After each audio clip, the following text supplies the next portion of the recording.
एक स्कूल में एक बच्चा पढ़ने जाता है और इसी वजह से बाबा साहब ने जब मलावार में भाषण दिया तो मलावार में भाषण में बाबा साहब ने जीवन कैसे हमारा होना चाहिए, किस प्रकार का भोजन खाना चाहिए, पूरा मलावार भाषण में ये संदेश दिया था।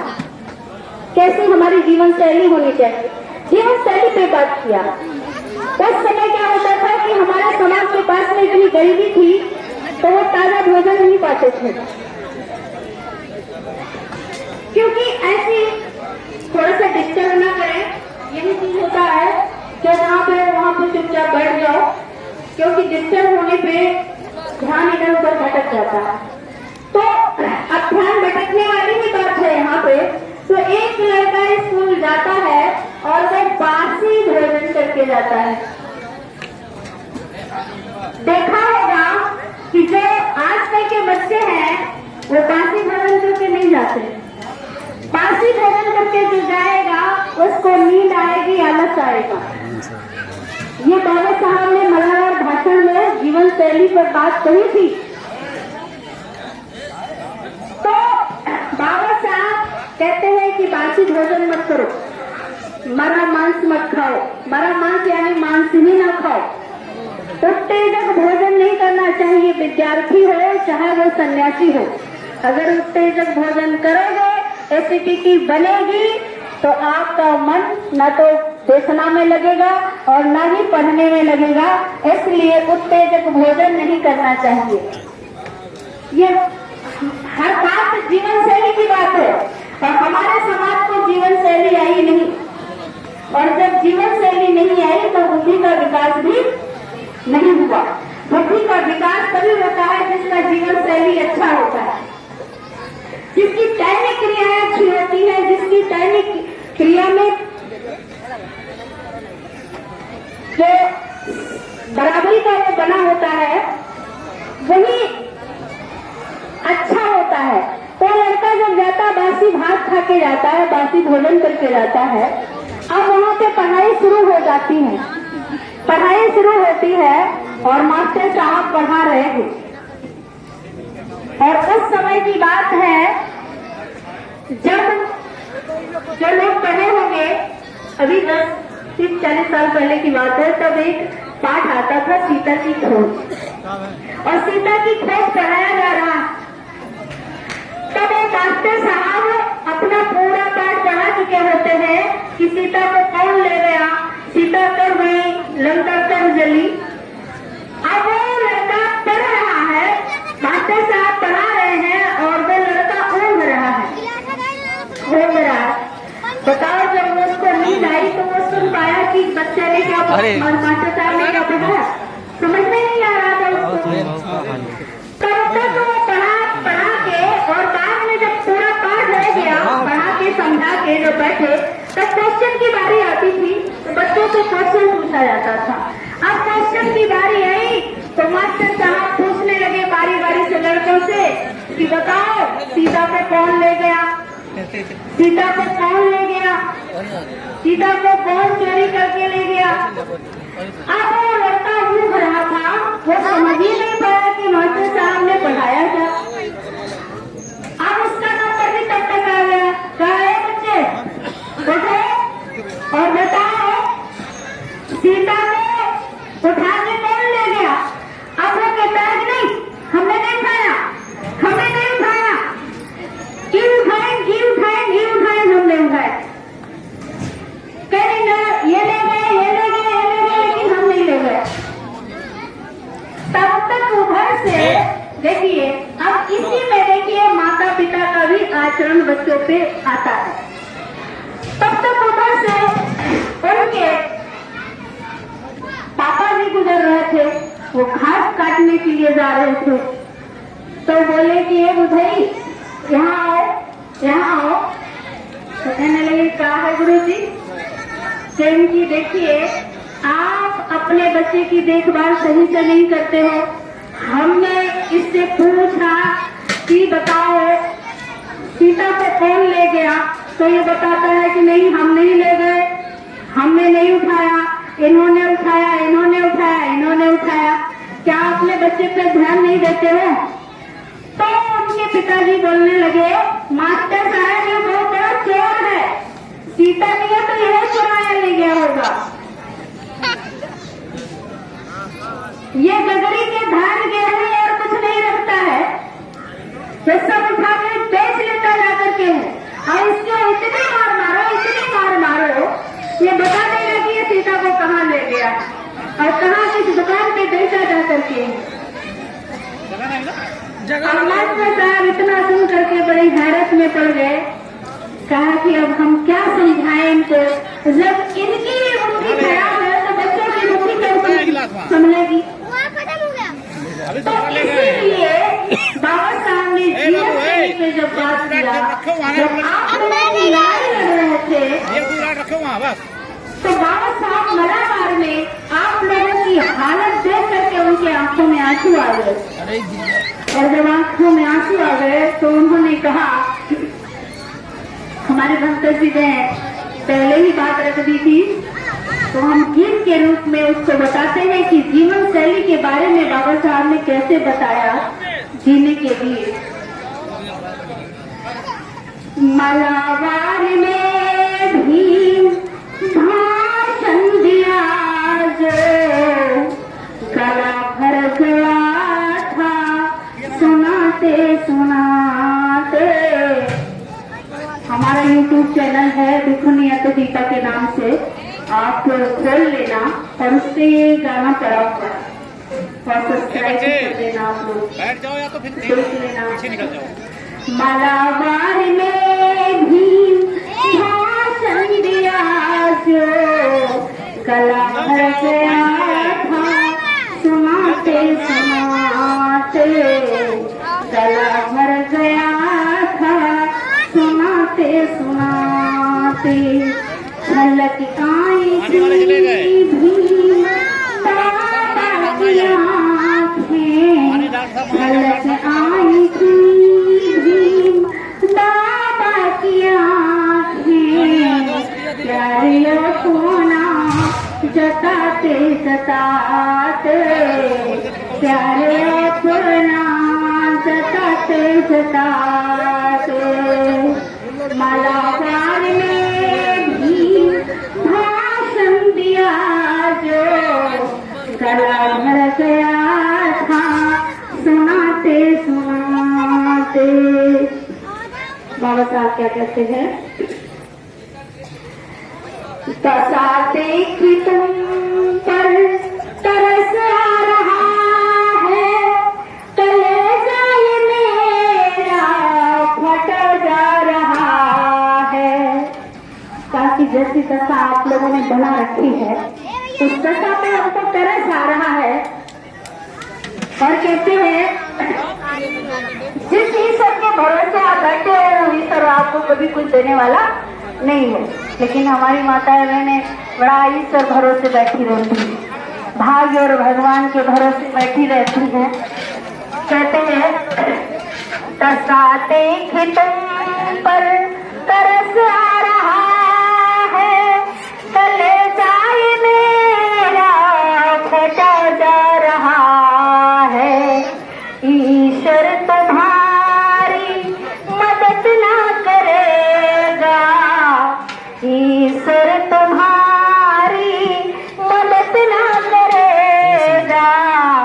जुल्म तो मिटेंगे मिटाते मिटाते, जुल्म तो मिटेंगे मिटाते मिटाते।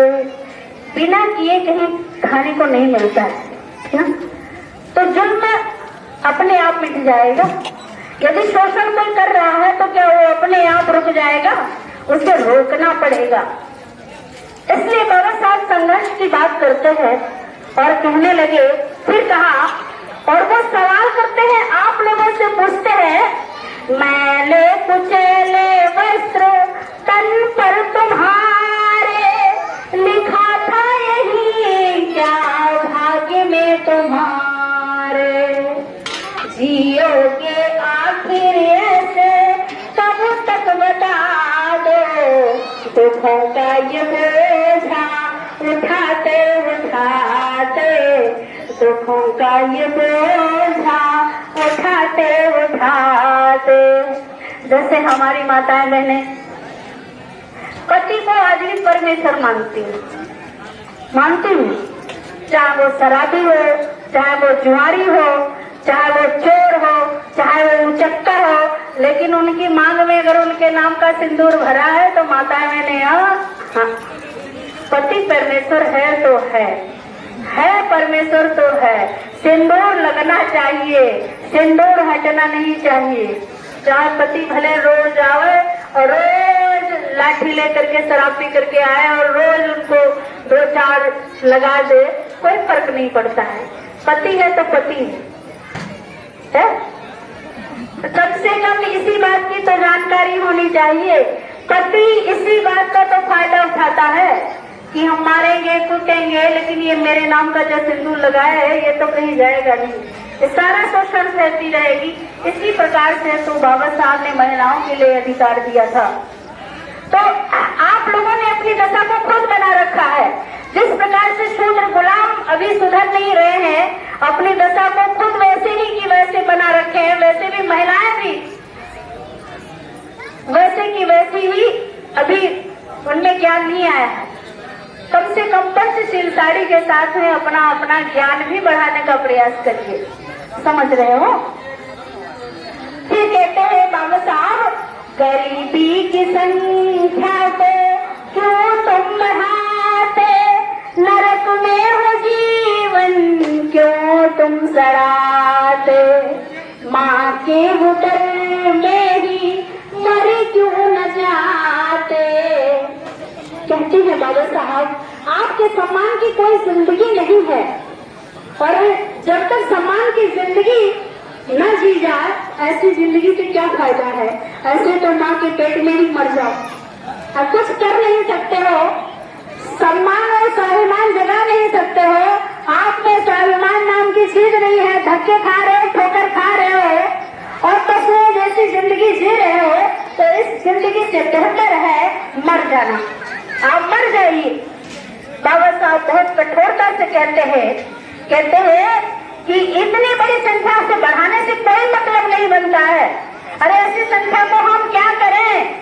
जो इतनी बड़ी संख्या है और मोट संख्या हो, पहली हो, बोगी हो, ऐसी संख्या को मेरी कोई जरूरत नहीं है। ऐसी संख्या होनी चाहिए, जीवन भले थोड़ा हो लेकिन वो स्वाभिमान का है और वो महान हो। भले जीवन थोड़ा होना चाहिए, लेकिन होता क्या है कि जैसे गुलाम रोज मरता है, रोज जीता है, लेकिन वो एक दिन मरना नहीं चाहता है। जैसे ही हमारी ये महिलाएं रोज रोती हैं, रोज परेशानी उठाती हैं, लेकिन एक दिन के लिए वो सीना जोड़ करके, सीना तान करके खड़ी होने नहीं चाहती। कोई महिला सीना तान के खड़ी होना नहीं चाहती है कि रोज तो अपने पतियों का शोषण सहती रहती है, रोज अपने मर्दों का शोषण सहती रहती है, लेकिन शोषण के खिलाफ कोई आवाज नहीं उठती। शोषण के खिलाफ आवाज उठनी चाहिए। इसलिए कहते हैं, हीन भावना गरीबी की संख्या को क्यों तुम बढ़ाते, माँ के उदर में ही मर क्यों न जाते, या मर भी जाओ जन्म पाते पाते। अरे ऐसे लोगों को तो जन्म पाते ही मर जाना चाहिए।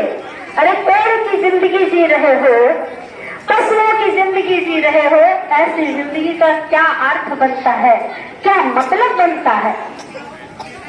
फिर कह रहे हैं बाबा साहब, कहते हैं, करुणा जनक ये मुरझाए चेहरे, तोड़ क्यों न डालो गुलामी के पहरे। क्या अज्ञानियों के चेहरे पे कभी रौनक देखी है आपने?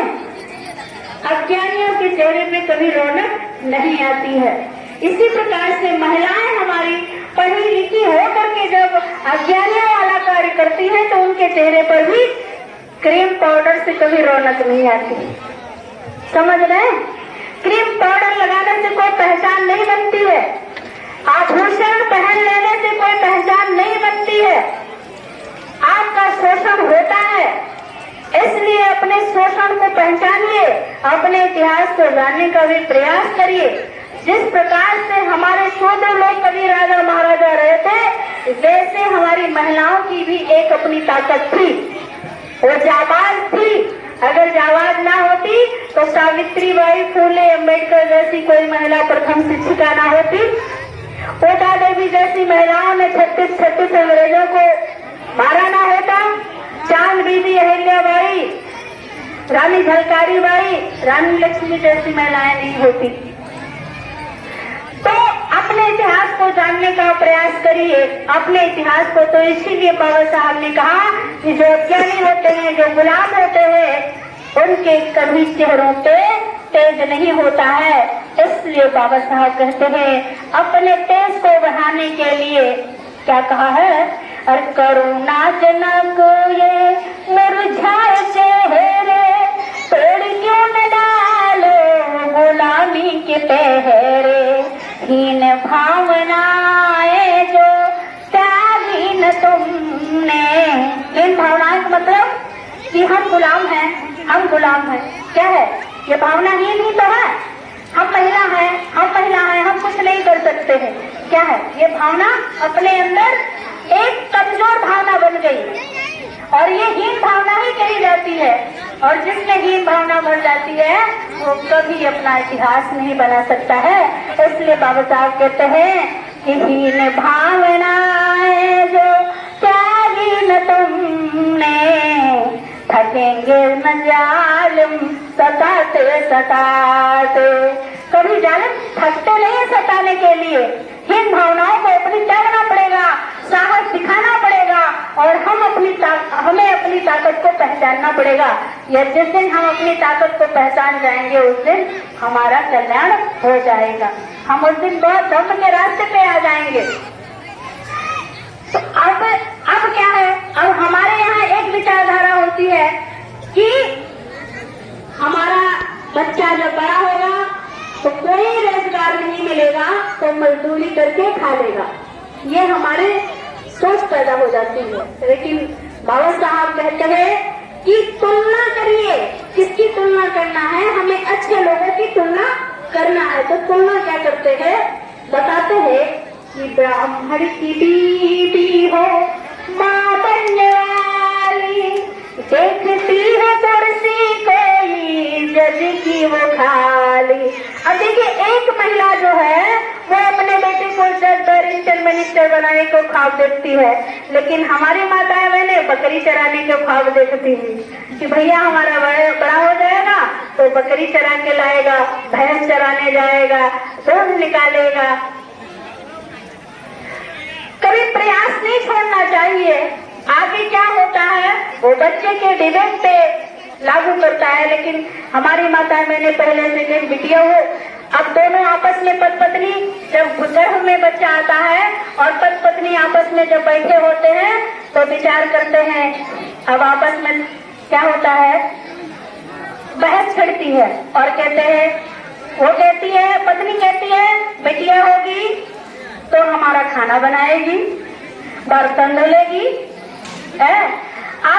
अब पति उधर से कह रहा है अरे भैया हो जाता तो बढ़िया था, अरे हमारे साथ लग जाता तो कमाता खाता। लेकिन एक वहाँ पे तुलनात्मक बात हो रही है कि ब्राह्मण की बीवी हो माँ बनने वाली, देखती है कुर्सी कोई जज की वो खाली। इसलिए तुम भी संताने अपनी कलेक्टर बनाओ, पढ़ाते पढ़ाते मंत्र बनाओ, पढ़ाते पढ़ाते बैरिस्टर बनाओ, पढ़ाते पढ़ाते। मलाबार में भी भाषण दिया जो गला भर गया था सुनाते सुनाते। ये चीज है हमारे समाज में, अपनी ताकत को नहीं पहचानते। कितनी भी लड़ाई हो जाए कितनी भी वो हो जाए, हम अपनी गुलामी की दास्ता को नहीं हटा पा रहे हैं। अगर किसी महिला से पूछ लिया जाए, क्वेश्चन हम हर जगह करते हैं, चाहे महिलाएं कितनी भी नाराज हो जाएं। अब जैसे हम यहाँ पे आए, 2-3 बार आए, और चाहे कुछ माताएं बहनें यहाँ बैठी भी हों, तो ऐसे श्रृंगार पर जब चर्चा चलने लगी, तो जब हम चर्चा चलाने लगे तो माता जी से पूछती है वो महिलाएं कि इनकी शादी हो गई है, तो बताया कि नहीं। तो फिर तब है तो ये चर्चा कर रही हैं, और शादी होती तो चर्चा नहीं करते। अरे कम से कम शादी और गैर शादी से मतलब नहीं है। आजकल की महिला जो एनएम कोर्स कर रही है, भले वो शादी ना करे लेकिन आपसे ज्यादा वो जानती है, समझ रहे हो? तो इस बात का आप ये बात मत करिए कि जो आप ये आभूषण पहन रहे हो, आप पहन रही हो, नहीं जानती हो उतना, लेकिन हम जानते हैं कि आभूषण आपकी कमजोरी के आभूषण है। अगर कमजोरी के आभूषण न होते तो जितने भी ये माताएं बहनें पढ़ी लिखी हैं, आप ये बता दीजिए कि जब कोई मुख्यमंत्री गलत निर्णय लेता है या गलत निर्णय का विरोध नहीं करता है, तो हमारे लोग क्या करते हैं कि उनको चूड़ियां भेज देते हैं, कहते हैं प्रधानमंत्री जी, मुख्यमंत्री जी, ये चूड़ियां पहन लो और सरकार छोड़ दो। यानी आपके बस की बात नहीं है। इसका मतलब है कि ये चूड़ियां बहुत ही कमजोर हैं, कमजोरी का प्रतीक है, इसलिए ही तो लोग चूड़ियां भेजते हैं। और आप इनको बहुत बढ़िया महान समझ रही हो चूड़ियों को। आपस में लोग लड़ाई करते हैं और कहते हैं कि ऐसा करो कि हमसे भिड़ मत जाना, नहीं तो वो हाल करूंगा। चूड़ियां नहीं पहन रखी है हाथ में, इसका मतलब है कि चूड़ियां कहीं कमजोरी का प्रतीक है। और आप वो बात करते हो कि अगर आपके आजादी की बात करने लगे, बाबा साहब ने आपको हिंदू कोडविल के अंतर्गत अधिकार दिया, और अधिकार क्या दिया कि जो बाबा साहब को नहीं मानती है वो भी बाबा साहब के संविधान के अनुसार ही उनको अधिकार मिले। अगर वो आज IAS बन रही है, अगर आज PCS बन रही है, आज वो अगर किसी ऑफिस की चपरासी भी बन रही है, तभी वो बाबा साहब की देन है। इसलिए आप इतना बोल जाते हो, नहीं तो बोलने का अधिकार नहीं था। जिस महिला को स्तन ढकने का अधिकार ना हो और वो यहाँ 5-5 हजार की साड़ी पहनी बैठी हो और वो बात कर रही है कि जिसकी बात हम करते हैं उस पर आप लोगों को बुरा लगता है, तो कम से कम अपने इतिहास को तो जान लीजिए, अपने इतिहास को जानने का प्रयास करिए। इसी वजह से ये जो जितने भी ये शोषण का जो प्रतीक आप लगाए हो, ये बिछिया पहनने का, ये सिंदूर पहनने का, इनसे तो पूछिए, आपके पास में भाई लोग बैठे हैं, इन्होंने तो सारे कमजोरी के प्रतीक उतार दिए। क्या ये भी सुंदर नहीं दिख सकते थे? ये भी लिपस्टिक लगा सकते हैं, ये भी बाल बड़े कर सकते हैं।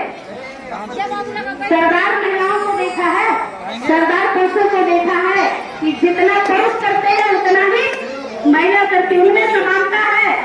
अरे कौन से इतिहास की बात करती हो? अरे कम से कम अगर जो चीज की जानकारी ना हो उससे विरोध करना छोड़ दीजिए आप लोग, समझ रहे हो? या तो फिर उतनी जानकारी रख लीजिए। सारे प्रतीक, इसी वजह से ससुर भी आता है आपको धमका के चला जाता है, सास भी आती है आपको धमका के चली जाती है, गांव घर का पड़ोसी आता है वो भी धमका के चला जाता है। क्यों?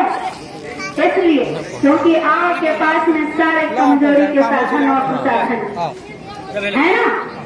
नाक में तिल है वो भी कमजोरी का साधन है, नाक में आप, कान में आपके कुंडल है वो भी कमजोरी का साधन है, गले में आपका हार है वो भी कमजोरी का साधन है, पैर में पायल है वो भी कमजोरी का साधन है, और आपके पाँव में बिछुआ है तो वो भी गुलामी का सबसे ज्यादा साधन है। कोई कह रहे कितना कि हम बुद्धिस्ट हैं, लेकिन आपके घर में आज भी ब्राह्मणवाद स्थापित है।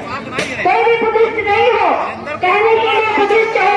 हमारे धर्म के लोग भी तो कहते हैं कि हमने बौद्ध धर्म अपना लिया, किसी ने नहीं अपनाया। अपने घर में वो भी ब्राह्मण, आधा ब्राह्मणवाद अपने घर में उठाए रखे हो, किस ब्राह्मणवाद का विरोध करते हो आप? मंचों से सब ब्राह्मणवाद का विरोध करते हैं, लेकिन सबके घरों में ब्राह्मणवाद स्थापित है। इसको तो दूर करना सीखिए पहले। कितना दूर किया है आपने? और ठीक है, ये भी मानते हैं कि आपकी पत्नी आपके संस्कारों में ढली नहीं है, आपकी माँ दूसरे के संस्कारों में आई है, लेकिन आपकी बेटी किसी के संस्कारों में नहीं आई है। आप अपनी बेटी को भी तो आजाद करा सकते हो, लेकिन नहीं, माताएं खुद अग्नि में जल रही हैं और अपनी बेटियों को भी उसी आग में झोंके दे रही हैं। क्या बेटी आपकी माँ ने कभी समझाया? क्या समझाया? क्या समझाया कि नास्तिक की खतरनाक है? समझाया? नहीं समझाया ना। आपने जिद करी होगी नाक छिदवाने की, तो मम्मा ने सबसे पहले नक्शदन को बुला करके नाक छिदवा दी होगी। कहीं ठीक है, अच्छा हमू पति के गुलाम बनी रही, खूब गाड़ी खाए, चलो बिटिया तुम हो गाड़ी खाओ चलेंगे।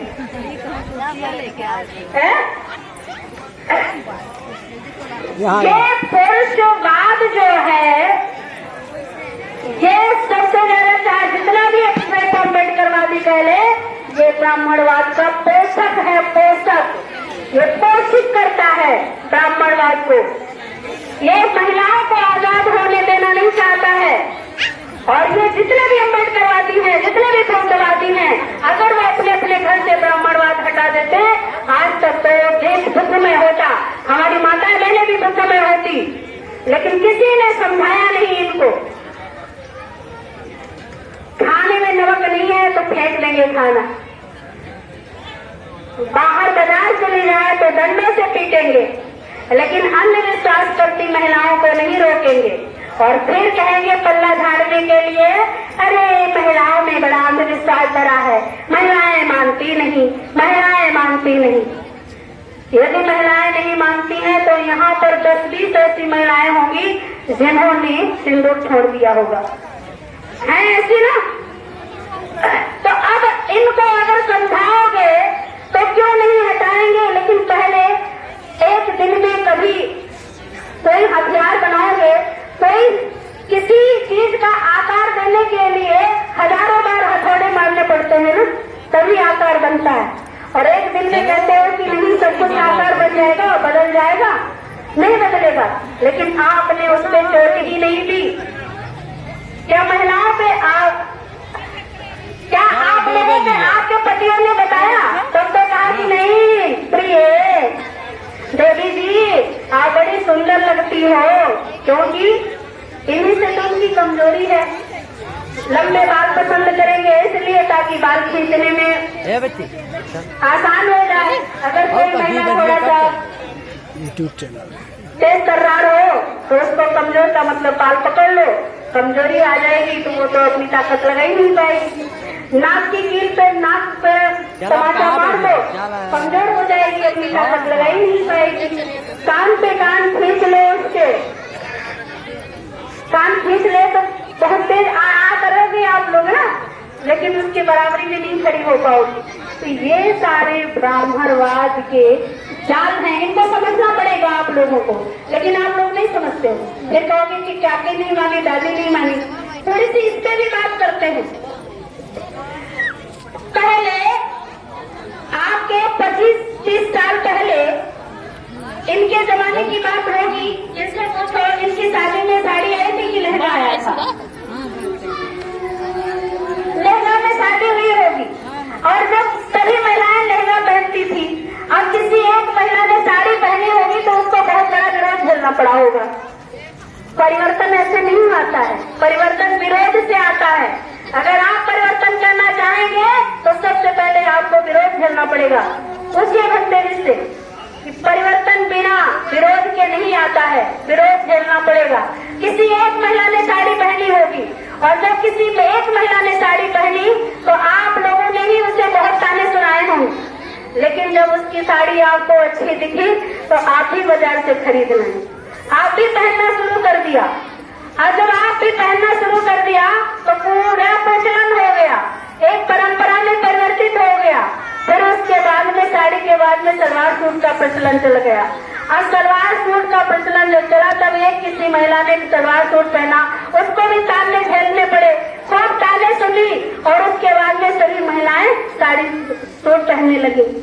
फिर उसके बाद में मैक्सी का प्रचलन आया।